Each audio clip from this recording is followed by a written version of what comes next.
Hello friends, enjoy വ്ളോഗ്സിൻ്റെ പുതിയൊരു വീഡിയോയിലോട്ട് എല്ലാവർക്കും സ്വാഗതം. വീട്ടമ്മമാർക്ക് ഒരുപാട് ഉപകാരപ്പെടുന്ന ഒരു വീഡിയോ ആണ് കേട്ടോ ഇത്. വീഡിയോ ലാസ്റ്റ് വരെ കാണാൻ വേണ്ടി ശ്രമിക്കുക കേട്ടോ. നിങ്ങൾ ആദ്യമായിട്ടാണ് എൻ്റെ ചാനൽ കാണണമെങ്കിൽ ഒന്ന് സപ്പോർട്ട് ചെയ്യണേ. നമ്മുടെ വീട്ടിൽ ഫങ്ഷൻസ് എല്ലാം നടത്തുമ്പോൾ നമ്മൾ ചിക്കൻ, ബീഫ് അങ്ങനത്തെ ഐറ്റംസ് ഒക്കെ നമ്മൾ ഒരുപാട് വാങ്ങിക്കാറുണ്ടല്ലേ. എന്നാൽ അത് എങ്ങനെയാണ് ശരിയായ രീതിയിൽ സ്റ്റോർ ചെയ്യേണ്ടതെന്ന് പലവർക്കും അറിയില്ല.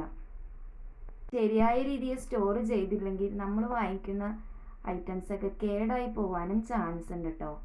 ഈ ഒരു ടിപ്പ് ഒരുപാട് ആൾക്കാർക്ക് അറിയാവുന്നതും ഉണ്ട് കേട്ടോ. പക്ഷെ അറിയാത്തവർക്ക് വേണ്ടിയിട്ടാണ് കേട്ടോ ഞാൻ ഈ വീഡിയോ ചെയ്യുന്നത്. ചിക്കൻ, മീൻ, ബീഫ് അങ്ങനെ ഏത് ഐറ്റംസ് ആയിക്കോട്ടെ, നമ്മൾ ആദ്യം തന്നെ അതൊന്ന് വൃത്തിയായിട്ട് ക്ലീൻ ചെയ്ത് കഴുകി എടുക്കുക കേട്ടോ. പിന്നെ അടയ്ക്കാൻ പറ്റിയൊരു പാത്രത്തിനകത്ത് നമ്മളത് കഴുകി വൃത്തിയാക്കിയിട്ട് വെച്ചതിന് ശേഷം അത് മൂടാൻ പാകത്തിന് വെള്ളം ഒഴിക്കുക കേട്ടോ, മുങ്ങി നിൽക്കാൻ പാകത്തിന്.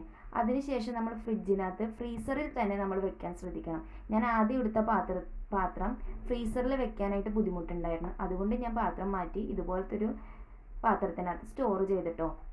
അപ്പോൾ നമ്മൾ ഇങ്ങനെ വെക്കുന്നത് കൊണ്ട് നമുക്ക് ഒരു ബെനിഫിറ്റ് എന്ന് പറഞ്ഞിട്ടുണ്ടെങ്കിൽ പെട്ടെന്നെങ്ങാനും നമ്മൾ പവർ കട്ട് എങ്ങാനും വന്നിട്ടുണ്ടെങ്കിൽ പെട്ടെന്നൊന്നും നമ്മുടെ ചിക്കനോ ബീഫോ അങ്ങനത്തെ ഇതൊന്നും കേട് വരില്ല കേട്ടോ. കാരണം ഐസ് കട്ട പിടിച്ചിരിക്കുന്നത് കൊണ്ട് പെട്ടെന്നൊന്നും അത് കേടായി വരില്ല. അതിനുശേഷം നമുക്ക് എപ്പോഴാണോ നമുക്ക് ഇത് ആവശ്യമായിട്ടുള്ളത് ആ സമയത്ത് നമ്മൾ എടുക്കുക കേട്ടോ. അപ്പോഴേക്ക് ഇത് കട്ട പിടിച്ചിട്ട് ഇരിക്കുന്നുണ്ടാകും.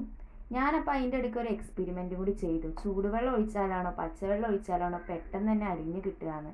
ചൂടുവെള്ളം ഒഴിച്ചപ്പോൾ പെട്ടെന്ന് തന്നെ അരിഞ്ഞൊക്കെ കിട്ടുന്നുണ്ട്. പക്ഷെ ഞാൻ ഒരുപാട് ചൂടുവെള്ളം ഒഴിക്കാൻ വേണ്ടി നിന്നില്ല കേട്ടോ. കാരണം നമ്മൾ ചൂടുവെള്ളം ഒഴിച്ചിട്ടുണ്ടെങ്കിൽ ചിലപ്പോൾ ടേസ്റ്റ് വ്യത്യാസം എങ്ങാനും വന്നാലോ എന്ന് വിചാരിച്ചിട്ട്. പിന്നെ നമ്മൾ ബീഫ് കുറച്ച് കൂടുതലുണ്ടായിരുന്നു. അപ്പം ഞാൻ വലിയൊരു പാത്രത്തിനകത്തേക്ക് ആ ഒരു പാത്രം ഇറക്കി വെച്ചിട്ടാണ് കേട്ടോ വെള്ളം ഒഴിച്ച് കൊടുത്തത്. അതുപോലെ തന്നെ ഞാൻ ചെറിയൊരു പാത്രം കാണിച്ചില്ലേ, അതിനകത്ത് ഞാൻ ചിക്കനായിരുന്നു കേട്ടോ വെച്ചത്. അതിനകത്തായിരുന്നു ഞാൻ ചൂടുവെള്ളം ഒഴിച്ച് ട്രൈ ചെയ്തത്. ഇതില്ലേ, ഇത് തന്നെയാണ് കേട്ടോ. അപ്പോൾ അതിനകത്ത് ഞാൻ ബാക്കി കുറച്ച് പച്ചവെള്ളം കൂടി ഒഴിച്ചു. ഇനി നമുക്ക് പെട്ടെന്ന് തന്നെ ഈ ഒരു ഐസ് അലിയിച്ചെടുക്കാനായിട്ടുള്ള ടിപ്പ് എന്ന് പറഞ്ഞിട്ടുണ്ടെങ്കിൽ, നമ്മൾ ഈ ഒരു വെള്ളം ഉണ്ടല്ലോ, നമ്മൾ ഒഴിച്ചു കൊടുത്ത വെള്ളം, അതൊന്ന് തൊട്ട് നോക്കുക കേട്ടോ. അതൊന്ന് തൊട്ട് നോക്കുമ്പോൾ അത് തണുപ്പാണെങ്കിൽ നമ്മൾ എന്ത് ചെയ്യണം, ആ വെള്ളം മാറ്റിയിട്ട് ഒന്നും കൂടി കുറച്ചും കൂടി വേറൊരു വെള്ളം ഒഴിച്ചു കൊടുക്കുക. അങ്ങനെ ഒഴിച്ചു കൊടുക്കുകയാണെങ്കിൽ നമുക്ക് പെട്ടെന്ന് തന്നെ ഇത് ഐസിൽ നിന്നും വിടിയിപ്പിച്ചെടുക്കാൻ വേണ്ടി പറ്റും കേട്ടോ. നമ്മൾ ആ വെള്ളം എത്രത്തോളം തണുപ്പായിട്ട് വരണോ അപ്പം തന്നെ നമ്മൾ ആ വെള്ളം മാറ്റിയിട്ട് വേറെ വെള്ളം ഒഴിച്ചു കൊടുക്കാൻ ശ്രമിക്കുക. അപ്പം പെട്ടെന്ന് തന്നെ നമുക്ക് ആ ഒരു ഐസ് അരിയിച്ചെടുക്കാൻ വേണ്ടി പറ്റും. അപ്പം ഇങ്ങനെ ചെയ്തെടുക്കുകയാണെങ്കിൽ നല്ല ഫ്രഷ് ആയിട്ടുള്ള ചിക്കൻ തന്നെ നമുക്ക് കിട്ടും കേട്ടോ. കേടൊന്നും ആവാണ്ട് തന്നെ കിട്ടും. എങ്ങനെയുണ്ട്, നിങ്ങൾക്ക് ഇഷ്ടപ്പെട്ടിട്ടുണ്ടോ? ഇഷ്ടപ്പെട്ടെങ്കിൽ ഒന്ന് സപ്പോർട്ട് ചെയ്യണേ. ഇതുപോലത്തെ വീഡിയോ ആയിട്ട് ഇനിയും വരാട്ടോ.